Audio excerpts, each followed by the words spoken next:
Hola, bienvenidos a esta sesión práctica número uno. En esta sesión estaremos explorando algunos de los conceptos básicos de la herramienta Weka. Vamos a estar trabajando en un sistema Linux y procedemos a continuación con lo que es el primer paso, que sería instalar la herramienta. Para esto lo que hacemos es que ingresamos a un web browser, ahí desde cualquier buscador, por ejemplo Google, pues digitamos Weka Download y bueno, Google aquí nos arroja varios resultados, siendo este primero el link oficial de lo que es la Universidad de Waikato para lo que es la bajada y la instalación del software.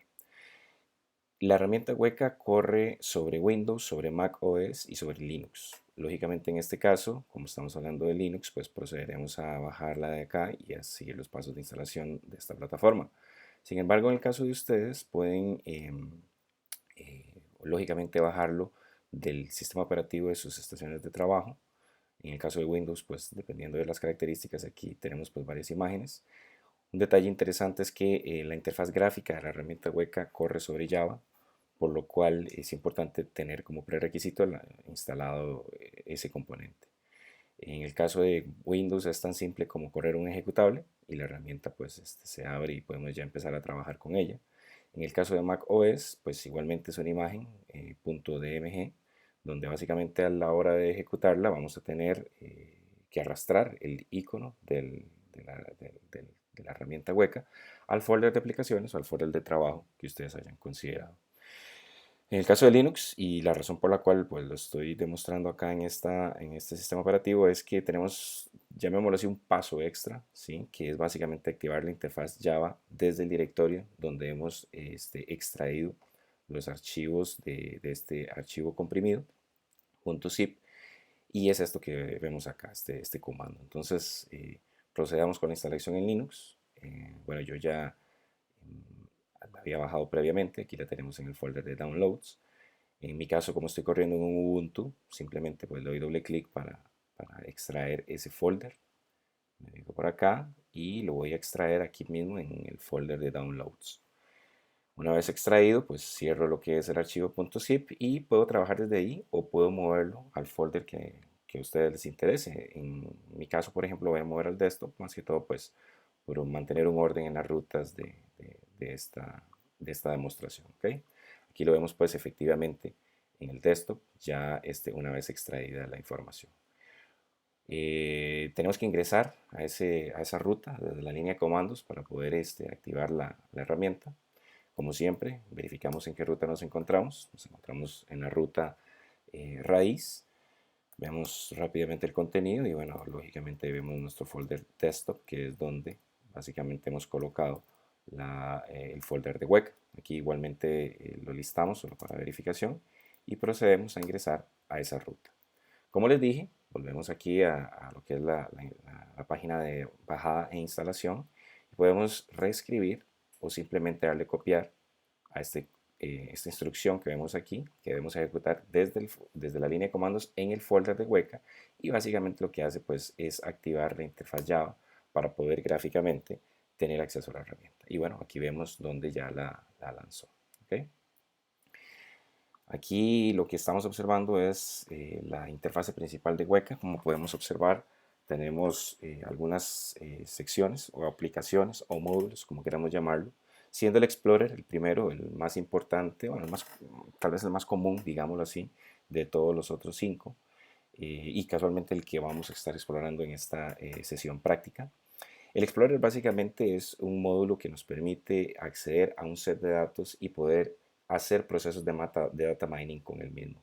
Visualizarlo, aplicarle alguna técnica de clasificación, alguna técnica en general de data mining, eh, hacer el preprocesado de los datos en caso de que requieran algún tipo de limpieza, algún tipo de orden, etcétera. Lo vamos a ver pues en detalle en unos cuantos minutos. Hay otros módulos como por ejemplo el Experimenter, que básicamente lo que hace es permitirnos manejar un set de datos y poder evaluarlo con diferentes métodos de data mining. En este caso, pues Por ejemplo, podríamos decir evaluarlo con diferentes métodos de clasificación y cada método, pues lógicamente con sus diferentes valores, de hiperparámetros, etcétera. Al final del día lo que nos permite es verificar cómo se comporta ese set de datos bajo diferentes algoritmos y lógicamente tomar alguna decisión de cuál fue el mejor. Knowledge Flow es otro módulo que es un módulo, digamos, un poco más, digámoslo así, gráfico en el sentido de que el proceso de minería de datos se ejecuta a través de un flujo gráfico.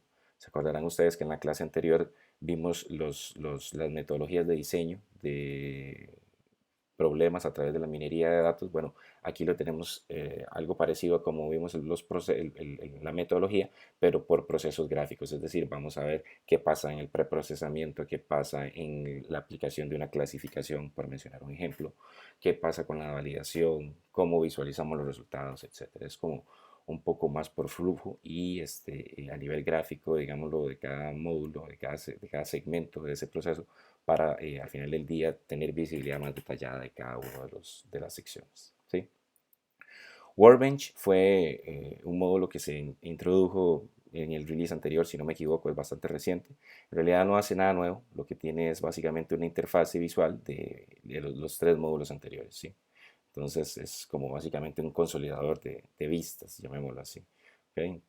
Eso es en esencia lo que es Workbench. Y bueno, CLI básicamente es la programación de todos estos procesos de preprocesamiento, de aplicación de un método de minería de datos, pero desde la línea de comandos. Es, digámoslo así, un nivel un poco más avanzado para hacerlo prácticamente programando en la línea de comandos, como les digo. Sin más, ingresemos al explorador para ver qué podemos visualizar desde acá. Bueno, aquí lógicamente vemos varias pestañas. Nos vamos a enfocar tal vez en tres en esta sesión práctica número uno. La primera es la de preprocesamiento, donde como veremos en unos segundos vamos a poder estar en capacidad de abrir un set de datos, aplicar un filtro, por ejemplo, a los atributos, a las clases. Lo vamos a ver en un instante y en general, digámoslo así, tener preparado el set de datos para aplicarle algún algoritmo de minería de datos. En este caso, pues vamos a explorar un poco lo que es la pestaña de clasificación para poder visualizar los resultados y poder ver cómo, basado en nuestros criterios, a partir del algoritmo, podemos obtener malos o buenos resultados. Eso lo veremos en un instante también. Otra pestaña que exploraremos en este caso es la visualización de los datos, ya que bueno, es muy importante visualizar los datos que vamos a estar trabajando, explorarlos, determinar si tienen algún tipo de tendencia, algún tipo de orden, y eso muchas veces nos ayuda a, lógicamente, determinar qué tan bien, digámoslo, se han preprocesado o qué tan mal, o si requieren algún tipo, digámoslo, de análisis extra. Entonces eso es pues la pestaña de visualización y también la vamos a trabajar un poco en esta pequeña sesión práctica. ¿Okay? Bueno, sin más, tal vez podemos iniciar en la que es la sección, el menú de preprocesamiento. Lo primero que hacemos pues es visualizar un set de datos. Para eso presionamos aquí en Open File. Dentro del menú de Weka, independientemente de los directorios que ustedes hayan utilizado, se van a encontrar uno en particular que se llama Data, ¿okay? Este que está aquí. En Data básicamente lo que tenemos son sets de datos precargados que ya los tenemos a la hora de instalar la herramienta Weka, ¿sí? Esos los tenemos pues acá, son de varios tipos, tienen un formato .arff. Posteriormente vamos a ver más detalles de este formato y cómo convertir otros formatos como CSV, que es un formato bastante común en los sets de datos, a este formato ARFF. ¿Sí? De momento vamos a visualizar uno de estos sets de datos que vamos a explorar por acá. Vamos a abrir, por ejemplo, este Weather Nominal, que es clima nominal. ¿Sí? ¿Y qué es lo que vamos a observar acá en esta interfase de preprocesamiento? Bueno, algunas cosas interesantes. Por ejemplo, aquí tenemos una sección que se llama la sección de los atributos, es decir, todos los aspectos que representan a una instancia y que me van a dar un resultado. Ese resultado es lo que yo quiero predecir, ¿sí? Que como ustedes recuerdan es lo que se conoce como la clase, ¿sí? Aquí, pues lógicamente lo primero que uno hace cuando abre un set de datos es tratar de entender el problema, ¿ok? Visualizarlo de una forma más simple. Nosotros pues hemos venido viendo los datos a manera de tabla, ¿ok? Entonces, tal vez sea bueno visualizarlo de esa forma. Para poder visualizarlo de esa forma, lo que hacemos es que ingresamos aquí a Edit y como ustedes ven, lo que se despliega es la tabla de la cual estamos un poco más acostumbrados visualmente a ver un set de datos. Lo que tenemos son las diferentes instancias y sus respectivos atributos. ¿Ok? Como podemos observar acá, básicamente el problema en cuestión consiste en tratar de predecir si se sale a jugar o no, basado en unos cuantos aspectos del clima. Estos aspectos del clima es lo que vamos a llamar nuestros atributos, como por ejemplo cómo está más o menos afuera el tiempo, está la temperatura, la humedad y cómo están los vientos. Al final del día, Play va a resultar ser nuestra clase. Es decir, de todos estos atributos, de estos 5 atributos, Play lo hemos elegido como nuestra clase, es decir, como eso que queremos predecir. Entonces, dado una condición del Outlook, dado una condición de la temperatura, dado una condición de la humedad y dado una condición de la ventosidad, pues lógicamente vamos a tomar la decisión de si se sale o no a jugar. ¿Okay? ¿Cómo se selecciona esta clase? Bueno, esta clase se selecciona a partir de lo que es este menú de acá, ¿sí? Entonces, para nosotros, pues la clase que nos interesa es play, entonces esto pasa de ser un atributo a ser una clase, como vemos acá, ¿ok? Entonces, nuestra clase es play, en este caso, ¿sí? Lógicamente, si nos interesa más bien que la clase sea otro atributo y más bien que play se convierta en un atributo de la instancia, pues simplemente lo cambiamos acá y escogemos el que haga sentido. En este caso, por la naturaleza del problema, lo que nos interesa saber es, a partir de estos parámetros del clima, saber si salimos o no a jugar, ¿sí? Un detalle interesante que podemos también notar en esta tablita es el hecho de que no tenemos valores numéricos, sino que lo que tenemos son como estados, es decir, son valores nominales. Eso lo convierte al set de datos en un set de datos nominal, ya que, como les repito, no posee ningún valor numérico. Lo que tenemos son estados. Un estado o un valor nominal es cualquier cosa que, por ejemplo, nos represente algo, un alto, un bajo, un arriba, un abajo, un frío, un caliente, un sí o un no. Todo ese tipo de estados es lo que conocemos como valores nominales. En nuestro caso, pues aquí estamos hablando de un set de datos nominal. Bien, aquí igualmente pues podemos observar, por ejemplo, que si nos ubicamos en humedad, que es la tercera instancia, perdón, que es el tercer atributo que vemos acá en la tabla, como parte de esa instancia, de las instancias, vemos que podemos tener dos visualizaciones del dato. Por ejemplo, una es simplemente contar cuántos valores tenemos de humedad, evidentemente son 14, pero aquí podemos ver el detalle del atributo puntual para cada instancia. En este caso vemos que tenemos 7 que están en high y 7 que están en normal. Eso lo podemos visualizar aquí en la tabla de la misma forma, donde 7 están en high y 7 están en normal. Lo mismo pues para los demás diferentes atributos. Claramente para play, que es nuestra salida, básicamente lo que vamos a ver es la cantidad de estados. En este caso pues vemos aquí abajo como una especie de, de figura, de bloques, llamémoslo así, donde básicamente tenemos en color azul y en color rojo. El color rojo representa la cantidad de nos que tenemos a la salida o en la clase, y el 9 representa la cantidad de sys que yo tengo en esa clase. ¿Okay? En total 9 más 5, 14. Esos representan los 14 estados que yo tengo a la salida, o en otras palabras, en nuestra clase. Ese parámetro al cual yo quiero llegar a predecir. Y pues por supuesto para los otros valores lo que tenemos es la combinación de estados a través de los cuales pues vamos a visualizar cuáles, digamos por ejemplo en el caso aquí de humedad, ¿sí? De los que son high, cuántos representan sí, cuántos representan no, y de los que representan normal, cuántos representan sí y cuántos representan no. Por ejemplo acá vemos que uno de los que están en normal representa no, y los otros 6 representan sí, ¿ok? Respecto a la salida. Eso igualmente lo podemos ver acá en la tabla. Aquí podemos visualizar humedad y vemos que de todos los humedad que están en normal, ¿sí? Solamente uno, que es este que está acá, corresponde a no. Todos los otros normales corresponden a yes. ¿Okay? Perfecto, eso es un poco lo que es la exploración de lo que podemos hacer por acá. Eh, Muy importante comentarles y repetirles, esto es un set de datos nominal en Weka. En términos de lo que es la terminología, es importante familiarizarnos con algunos detalles. Por ejemplo, a nivel de atributos, cuando hablamos de un set de un atributo que es nominal, como en este caso, estamos hablando de que el atributo es discreto, ¿sí? Pero también nosotros podemos tener el caso donde tengamos valores numéricos. En ese caso, estamos hablando de que el atributo es numérico y le llamamos un atributo continuo. En ese sentido, podemos abrir el otro set de datos que vemos por acá, que se llama Weather Numeric, ¿sí? Y al abrirlo, vemos que es bastante similar, de hecho es igual en cuanto a lo que son los atributos, pero al explorar la tabla, nos encontramos que es un set de datos que cuenta con atributos numéricos. Por ejemplo, temperatura es un atributo numérico, humedad es otro atributo numérico, pero los otros continúan siendo nominales. En otras palabras, aquí lo que tenemos es un set de datos que tiene ambos tipos de valores, pero se considera numérico porque algunos de esos son datos o valores numéricos.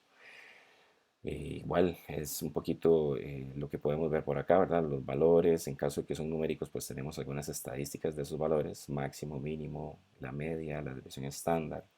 Un detalle interesante y es que cuando ustedes tengan un set de datos y, por ejemplo, requieran de hacer algún tipo de cambio en alguno de los valores, por ejemplo, algún atributo, ustedes pueden colocarse acá y ejecutar el valor que les interese cambiar, ¿sí? En este caso, pues dado que es un set de datos ya claramente establecido y entregado, pues no vamos a hacerlo, tal vez no sea una buena idea, pero si ustedes están manejando sus propios set de datos, pueden hacer esos cambios desde acá, ¿sí? Y elegir entre los posibles valores de ese atributo y el valor que haga más sentido. Como le repito, este es básicamente un set de datos numérico, entonces aquí lo que nos vamos a encontrar más bien son valores numéricos. ¿Okay? ¿Qué más podemos ver por acá? Bueno, tal vez eso es como en términos generales lo que representa los factores de visualización acá en lo que son los sets de datos.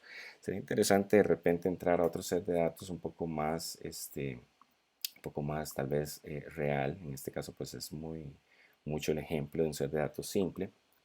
Entremos por ejemplo a este que está acá que se llama Glasses. En este de Glasses es básicamente un set de datos que nos permite comprender un poco mejor lo que es la fabricación del vidrio. Entonces, dado una serie de factores que sospechamos desde ya que parecieran ser elementos químicos, vamos a obtener una combinación de todos estos atributos y vamos a obtener a la salida un tipo de vidrio específico de fabricación basado en todos estos atributos que tenemos por acá. ¿Okay? Type si viene siendo nuestra clase y todos estos que están acá son nuestros atributos. En muchas ocasiones, por ejemplo, es interesante conocer más detalles de ese set de datos y de repente no siempre va a ser tan elemental para nosotros deducir qué es lo que ese set de datos quiere representar. Entonces una forma de hacerlo es ingresando al archivo del set de datos. Recordemos que bueno, lo tenemos aquí en el desktop. Entramos a Data y lo que hacemos es que abrimos ese set de datos, pero ya ahora no con Weka, sino ahora más bien con un archivo de texto. Como un archivo de texto, lo abrimos con algún tipo de lector de archivos de texto, puede ser cualquiera. Y vemos que encontramos el encabezado de todo este archivo, de todo este set de datos. Y nos encontramos con datos interesantes, ¿verdad? Bueno, quién fue el que lo creó, cuáles son las fuentes, cuántas instancias tenemos, etcétera. Y quizás uno de los aspectos que les quería mostrar es esto que está acá, que es la información de los atributos. ¿Okay? Aquí pues claramente nos indica cuál es la clase, el atributo clase, es decir, lo que queremos predecir, que en el caso de este ejemplo es el tipo de vidrio. Aquí tenemos las posibles combinaciones en esta información que vemos aquí. Y por ejemplo, tal como lo habíamos sospechado, los atributos, el resto de los atributos corresponden a elementos químicos, potasio, silicón, aluminio, etc. Y por acá tenemos el RI, que es un índice que se utiliza en la fabricación del vidrio y que es relevante para lo que es este set de datos. Igualmente, si ustedes exploran información más abajo, pues lógicamente veremos ya casi que prácticamente el código que utiliza Weka a nivel de lo que es la creación del set de datos. Pero bueno, eso es un tema que probablemente vamos a ver más adelante. ¿Sí? De momento esta es la información que aquí nos interesa conocer, que es el detalle de lo que representan cada uno de los atributos. Volvemos a la herramienta hueca, ¿sí? Y vemos acá que tenemos todos estos atributos. Podemos observar la tabla. Claramente la tabla va a ser una tabla un poco más grande que la anterior. Esta es un poquito más, tiene más atributos, tiene atributos numéricos, atributos nominales como la salida. Claramente es un tipo de vidrio, un valor nominal. Y una buena práctica que generalmente se recomienda en este punto es analizar un poco los datos, observarlos y tal vez aplicar un poco el sentido común. Puede que nos encontremos algunos sets de datos donde, bueno, ya en este caso sabemos que representan digámoslo, una presencia dentro de lo que es la composición del vidrio. Estamos hablando de que, bueno, son valores numéricos. Lógicamente, si nosotros nos encontráramos aquí un valor que de repente todos los valores andan entre 0 y 100, 0 y 50, y nos encontramos uno que nos arroja un valor de 10.000, claramente eso puede ser un signo de que esa variable, ese atributo, es un error. Entonces ahí deberíamos de tomar decisiones de, por ejemplo, si lo eliminamos o le cambiamos ese valor dependiendo de algunos criterios previos. Igualmente, si por ejemplo representa una cantidad presente, en este caso en el vidrio, pues lógicamente si vemos de repente algo que está en -500, pues pareciera ser como que puede ser un error. Entonces eso pues muchas veces es importante desde esta interfase y como parte del análisis de preprocesamiento revisarlo para determinar si eso pues nos podría afectar los resultados del proceso de minería de datos que vamos a estar aplicando por acá. ¿Ok? Aquí podemos de repente ya así como estamos con este mismo set de datos correr algún tipo de algoritmo de clasificación. Si ustedes me permiten, voy a irme a la pestaña de clasificación con ese set de datos tal cual como está y voy a escoger un algoritmo de clasificación. En este caso vamos a escoger uno de los que son por árbol y vamos a escoger el J48, que es quizás uno de los más comunes. Acá pues lo escogemos y lo corremos con Start acá. ¿Okay? Vean qué interesante porque en esta ventana lo que nos arroja es todo el resultado de esa aplicación del J48, del algoritmo de clasificación, a este set de datos. Aquí esto que vemos es, por ejemplo, un árbol de clasificación, el árbol de clasificación resultante. Vemos que es un poco grande y tal vez no es tan fácil de visualizar, pero bueno, ya les voy a indicar en un segundo, en unos segundos cómo es que lo podemos visualizar mejor.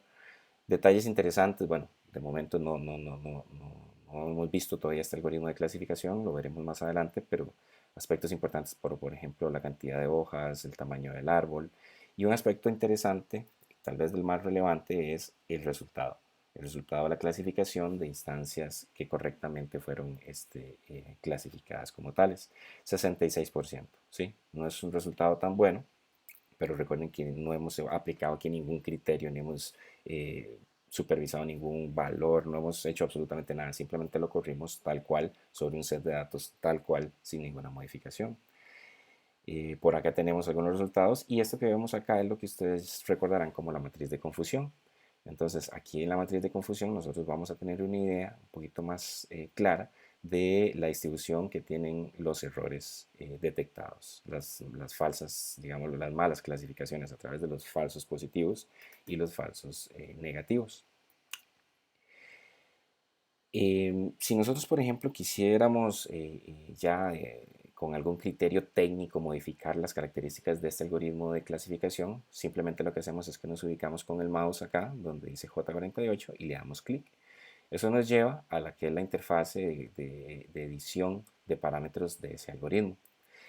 Lógicamente, les repito, no hemos visto este algoritmo, no tenemos muchos detalles, pero podemos destacar algunas cosas interesantes de aquí. Por ejemplo, lo primero es si quisiéramos entender un poco más de los detalles que representa cada uno de estos parámetros, que en algunas ocasiones se le conoce como hiperparámetros del algoritmo, que son casualmente los que nosotros bajo un criterio técnico debemos de ajustar a la mejor combinación de ellos para obtener el mejor resultado. Si quisiéramos determinar eso, pues lo podemos hacer de dos formas. Por ejemplo, ¿qué significará este 2 que está aquí? Min, num, opt. Vamos a ver qué significa. Nos ubicamos con el mouse en ese espacio y ahí nos arroja un mensaje de lo que esa variable significa. El mínimo número de instancias por hoja. Si quisiéramos verlo con un poco más de detalle, podemos darle aquí a la tecla More Y aquí tenemos ya un poco más de detalle del algoritmo propiamente y lo que representan cada una de las opciones a nivel de parámetros de ese algoritmo de clasificación. ¿Sí? Ahí pues podemos visualizarlo también claramente. Posteriormente ingresamos acá y, por ejemplo, hagamos algún cambio aquí. De repente podemos poner aquí un 15. Le repito, esto es un ejemplo y estoy poniendo valores eh, que se me ocurren, pero lógicamente cuando ustedes lo hagan y cuando lo hagamos en ejercicios reales, vamos a tener que evaluar cuál es el criterio para decidir qué valores vamos a colocar por acá. Aquí lo que hacemos es que le damos OK y volvemos a correr el algoritmo de nuevo. ¿Okay?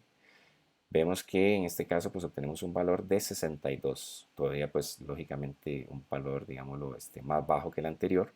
Si de repente se nos olvidó cuánto era el valor anterior que habíamos calculado, aquí vemos que tenemos un pequeño registro de todas las veces que voy ejecutando el clasificador.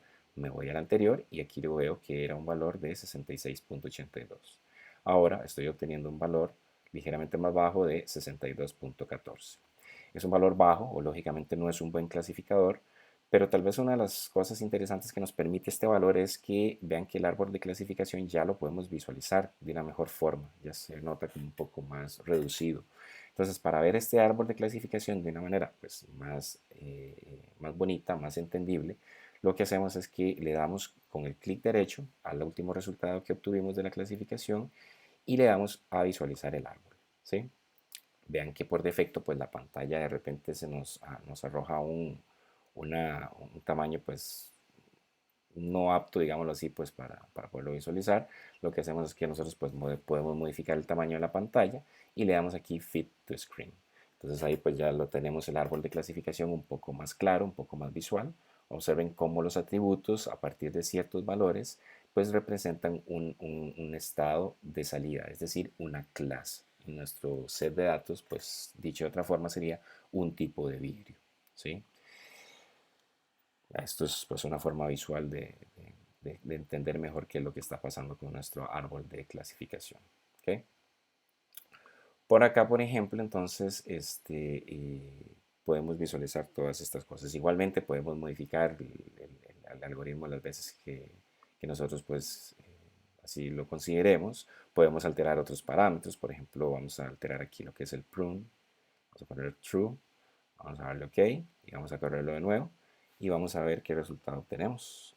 Vean que aquí pues prácticamente se obtiene el mismo 61.21 y anteriormente teníamos 61.14. Mejoró prácticamente nada. Entonces, ese es el asunto pues con este tema de clasificación, que la selección de las variables que yo vaya a ajustar dentro de ese algoritmo de clasificación deben de tener un criterio que lo sustente y que técnicamente represente una mejora en la clasificación.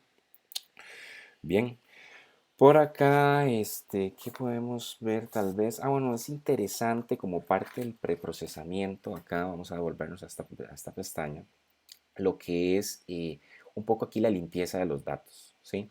Por ejemplo, en este caso vamos a volver otra vez al weather nominal, creo que ese es un buen ejemplo para ver lo que son los filtros.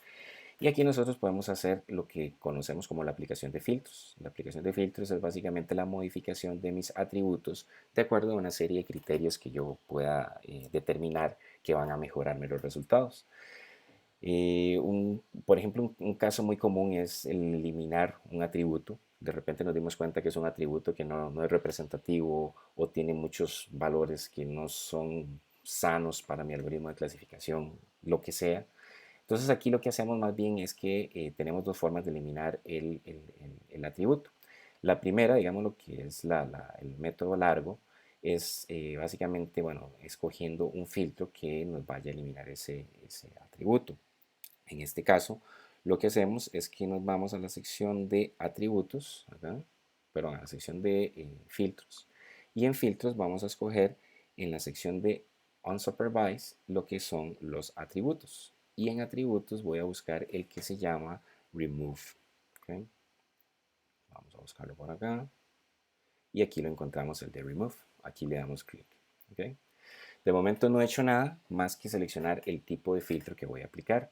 Lo que debo hacer para decirle qué es lo que debe remover es darle clic de nuevo a esa sección donde está el filtro ahí determinado. Y aquí lo que voy a hacer es indicarle cuál es el índice del atributo que a mí me interesa eliminar. En este caso, por ejemplo, supongamos que es humedad con índice 3, entonces lo colocamos acá y le doy OK.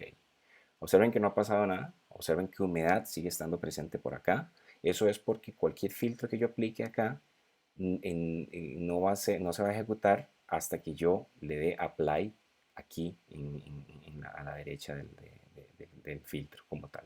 Entonces en este momento yo le doy apply y lo que sucede es que humidity, es decir, el atributo con el índice número 3, desapareció, ya no lo tenemos por acá. ¿Okay? Lógicamente, pues esto es un ejemplo, en realidad no nos interesa borrarlo, entonces lo que hacemos es que le damos un undo para volverlo a traer por acá. Ese es el método, digámoslo, de aplicación de filtro, o el método un poquito más completo. La forma más simple, en otra perspectiva, es simplemente marcarlo aquí como humidity y aquí le damos remove y listo, hicimos exactamente lo mismo. ¿Okay? Porque vamos a darle de nuevo undo para volverlo a traer acá. ¿Por qué les mostré los dos métodos? Bueno, porque en este caso, pues lógicamente es un ejemplo muy simple, borrar un atributo, pero puede ser que ustedes de repente quieren hacer algo más complejo y lo que hacen es que llaman al filtro desde la sección de filtros por acá. ¿Ok? Eso es algo pues, bastante sencillo, eliminar un atributo, pero también hay otras cosas que pueden ser de repente un poco más interesantes. Por ejemplo, ¿qué pasaría si yo quisiera dentro de ese atributo, tal vez no eliminarlo completamente, pero sí eliminar todas las que poseen un estado de high, que vean que en este caso son 7? ¿Okay? ¿Cómo lo puedo lograr? Bueno, eso lo puedo lograr con otro tipo de filtro. En este caso lo que hago es que me voy otra vez a filtros y voy a escoger igualmente en unsupervised, pero ahora me voy a ir a lo que es la sección de instancia y voy a buscar el filtro que se llama remove with values, que es este que está aquí, ¿sí? Aquí lo escojo. Y bueno, repito cuál es el objetivo de este filtro. El objetivo es, dentro del atributo humidity, lo que me interesa es eliminar todos los que tengan un estado de high, ¿sí? El atributo high, es decir, pasar de 14 a solamente tener 7 que tengan el estado normal. Vamos a ver aquí la tablita de nuevo para recordarlo de una manera más visual.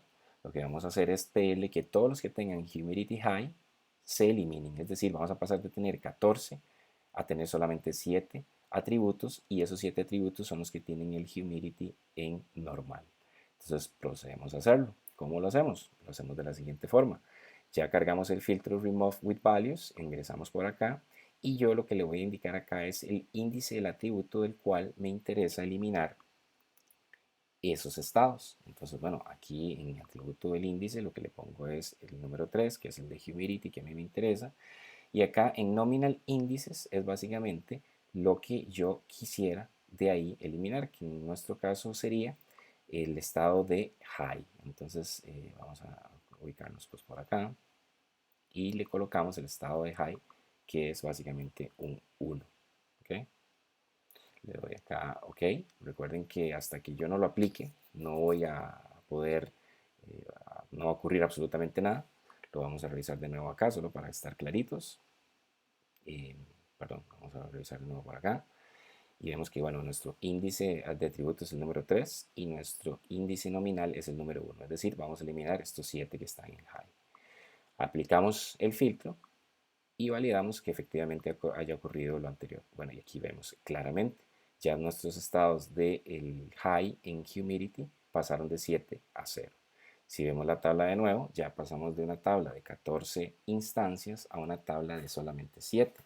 ¿Qué característica tienen estas 7 instancias? Bueno, que el valor de humidity ya solamente es normal y el high desapareció. ¿Okay?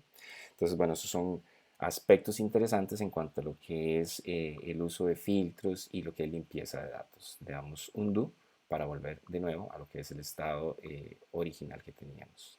¿Sí? Ya tenemos aquí de nuevo los 7 anteriores. En realidad no nos interesa pues borrarlos. ¿Okay? Esos son aspectos que podemos hacer pues por acá con lo que es los filtros para la limpieza y lo que en general se conoce como el preprocesamiento. Igualmente, nosotros, por ejemplo, cuando aplicamos vamos a abrir de nuevo el clases de los vídeos. Igualmente nosotros cuando aplicamos un criterio, pues lógicamente debemos de aplicarlo bajo cierta cierto especificación. No podemos simple y sencillamente nosotros decir vamos a eliminar lo que queramos y vamos a correr al algoritmo de clasificación. Eso pues hay que hacerlo de una manera pues técnica, como se debe hacer, ¿sí? En este caso, pues lo voy a hacer todo lo contrario, solamente para mostrarles, por ejemplo, los efectos que puede llegar a tener la eliminación de algunos atributos, meramente para fines ilustrativos de la herramienta, pero sí quiero aclararles que cuando ustedes hagan estos procesos deben de hacerlos con el criterio que sustente un poco esos cambios, ¿sí? Por ejemplo, acá, bueno, ya en clasificación lo habíamos corrido. Nos gustaría de repente, bueno, aquí ya lo habíamos hecho pues, para varios criterios, pero nos gustaría, por ejemplo, determinar qué sucede si yo aquí de repente elimino eh, alguna de estas variables. Bueno, de repente corrámoslo así completo de nuevo, solamente para tener el valor acá de referencia. Recordamos que era 6121. Eh, Eliminemos de repente una variable, por ejemplo el hierro, aquí la vamos a remover, volvemos al clasificador, lo volvemos a correr y determinamos que el haber eliminado la variable hierro de repente nos subió al clasificador un punto, de 61 a 62. Bueno, son efectos que se pueden determinar en los sets de datos. De repente podríamos ser tan radicales como de repente decir, bueno, el factor RI, ¿sí? El factor de magnesio, conservémoslos como como atributos, pero todo el resto eliminémoslos. No nos interesan tener los demás. Entonces le damos aquí. Nos queda solo el factor RI, el magnesio y obviamente la salida o la clase nominal que es type. Volvemos al clasificador, lo volvemos a correr y nos encontramos con que ahora pues mejoró 66% del anterior que era 62, si no me equivoco. Sí, correcto. Entonces, esos son un poco los criterios que de repente a veces son interesantes de visualizar a través de esta herramienta. ¿Sí?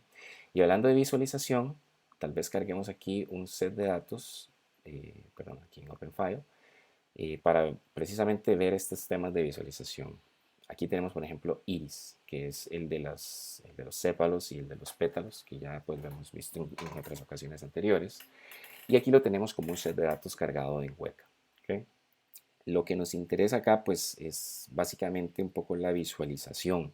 Nos vamos por lo tanto a la pestaña de visualización y aquí yo tengo las diferentes, digámoslo así, los diferentes diagramas que yo puedo desplegar. Por ejemplo, mi variable X y mi variable Y. Entonces, en este set de datos, por ejemplo, es muy clásico uno visualizar, por ejemplo, el ancho del sépalo y el ancho del pétalo. Eso, por ejemplo, lo podemos hacer al identificar cada una de esas variables, tanto en X como en Y, y vemos que es este diagrama que está acá. Entonces le damos doble clic y aquí lo cargamos. ¿Okay? Aquí vemos las diferentes clases para cada una de esas instancias y vemos como claramente se muestran signos de un agrupamiento. ¿Okay? Si yo de repente quisiera, en lugar de ver el ancho del sépalo y el ancho del pétalo, ver más bien la longitud del sépalo, la selecciono pues acá. Y aquí la longitud del pétalo, pues igualmente la selecciono acá. Y vemos nuevamente la otra gráfica que nos muestra esos agrupamientos dadas las características de los atributos en cada una de las instancias. Cosas interesantes que podemos hacer por acá, bueno, de repente podemos seleccionar una zona de interés, por ejemplo, de varias formas, un rectángulo, por ejemplo, y si nos interesa ver cómo está comportándose la clasificación acá, o la distribución de más bien de variables, lo que hacemos es que marcamos con un rectángulo, en este caso, esta zona, y le damos Submit, y lo que tenemos ahí es esa región en cuestión. ¿Okay? Si queremos volver al caso anterior, le damos básicamente Reset. Ahí nosotros pues podemos jugar un poco con eso. Si quisiéramos de repente cambiarle el color, aquí este color, pues supongamos que no se ve muy bien, simplemente le damos clic ahí y nosotros nos ubicamos en el color que nos interesa. Pongámosle solo para efectos ilustrativos negro. Vean que aquí entonces esos valores correspondientes a esa clase nominal, pues básicamente se convierten en el color que acabamos de elegir. ¿Sí? Esos son pues algunos aspectos ahí interesantes en cuanto a lo que es la gráfica para visualizar los datos. Esto es muy importante porque podemos encontrar casos donde de repente podamos detectar outliers aquí. Recuerden que de repente son valores que tienen una bonita agrupación, pero alguno de ellos de repente sobresale por todos los demás. Bueno, aquí es un lugar donde eso se puede visualizar también claramente. ¿Okay? Tal vez para finalizar, volvemos aquí a lo que es la clasificación y vamos a correr el clasificador así tal cual como se encuentra, J48, con este set de datos y vamos a obtener cosas interesantes por acá. Por ejemplo, aquí tenemos un árbol pues bastante manejable y vean qué interesante, el porcentaje de clasificación con este set de datos tal cual es de un 94%, sin hacerle muchos cambios. Por eso este set de datos es bastante útil a la hora de ver ejemplos porque nos permite un poco pues ver esas cosas por ahí. Bueno, aquí detalles interesantes. Bueno, podemos visualizar de nuevo aquí el árbol de clasificación. Ven que es un árbol bastante manejable, bastante sencillo, ¿sí? Y un detalle interesante que les quiero mostrar acá es lo que se conoce como la visualización de errores. Vean que acá tenemos la matriz de confusión, donde hemos detectado pues en esta diagonal todas las clasificaciones correctas, pero vemos por acá una, tres, cinco que no necesariamente se hicieron de manera correcta. Entonces, para poder visualizarlas con un poco más de detalle, de nuevo nos ubicamos en la salida del resultado de la clasificación, pero esta vez en lugar de visualizar el árbol, le damos visualizar errores de clasificación, lo cual nos lleva a este diagramita que vemos acá. Entonces, aquí nos vamos a encontrar en estos cuadritos los errores de clasificación que se presentaron. Si presionamos este primero, vemos que es un error único que clasificó como versicolor, pero más bien era setosa. Bueno, ese error individual probablemente debe ser este que está aquí. Aquí lo que también podemos visualizar es a cuál instancia corresponde el error en cuestión. Ese, como les repito, ese error corresponde a este que vemos aquí en la matriz de confusión. Si vemos los otros errores, por ejemplo, este que está acá, podemos visualizar, aquí tenemos varios, aquí tenemos, veamos, 1, 2, 3 errores. Aquí pues igualmente vemos cuál instancia fue la que se clasificó erróneamente y cuál fue el error en la clasificación. Esos 3 errores son estos 3 errores que vemos por acá en la matriz de confusión. Y vemos que tenemos por acá estos otros 5, probablemente esta que vamos a abrir acá, que es este punto de aquí, ahí nos vamos a encontrar 5 errores de clasificación. Vamos a ver por acá, 1, 2, 3, 4, 5, ahí están. Y nosotros ya aquí pues podemos visualizar claramente cuál fue esa instancia y cuál fue el error en cuestión. ¿Okay? Eso es un poco pues para esta parte de visualización de errores a partir de lo que es la matriz de confusión y poder entender dónde se encuentran y cuáles fueron ellos en detalle. ¿Okay? Eso es un poco pues lo que quería mostrarles pues por acá con lo que es los primeros pasos con la herramienta Weka. Tal vez para muchos sea la primera vez que la ven, que la utilizan. Para otros quizás pues, ya la utilizaron en algún momento, sea un refrescamiento pues bastante rápido. Pero bueno, eso es un poquito lo que quería mostrarles. Ahora lo que procede posteriormente a esta sesión práctica, a esta presentación, es la práctica que ustedes van a desarrollar basado en estos conceptos que hemos aprendido acá. Entonces, sin más, espero que la información haya sido de utilidad y de provecho. Y bueno, muchas gracias por su atención. Nos vemos pronto. Chao.